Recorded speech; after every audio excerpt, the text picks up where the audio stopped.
வணக்கம். இப்போ வந்து நம்ம மேலே வந்து எப்பயுமே காங்கிரீட் போட்டதுக்கப்புறம் சிப்ஸு போட்டு நல்லா ஜம்முன்னு மட்டம் கட்டி வாட்டம் கட்டி விட்டுறணும். இதை வந்து 3ஆக பிரிச்சுக்கலாம். இது வந்து வடகிழக்கு, அது வந்து தென்கிழக்கு, இது வந்து வடமேற்கு, மேற்கு, தென்கிழக்கு தெற்குன்னு தண்ணியை பிரித்து விடணும். அதனால் இப்போ என்னென்னா இந்த காங்கிரீட் போட்டதுனால இதில் வந்து தண்ணி நிப்பாட்டியிருக்கோம்.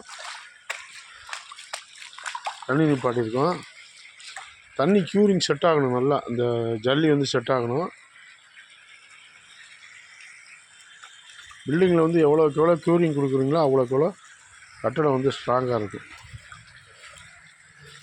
இது வந்து ஒரு 30 மூட்டை போட்டு ஜல்லி போட்டு சிப்ஸு போட்டு இழுத்துருக்கோம். அதனால் நம்ம தண்ணி க்யூரிங் பண்ணுறோம்.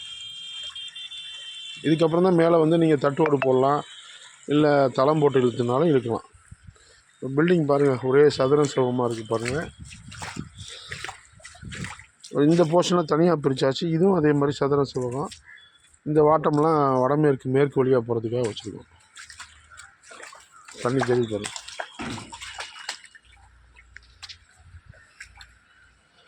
பாரத் மாதா கி ஜெய். ஜெய் ஹிந்த், ஜெய் ஸ்ரீராம், வந்தே மாதரம்.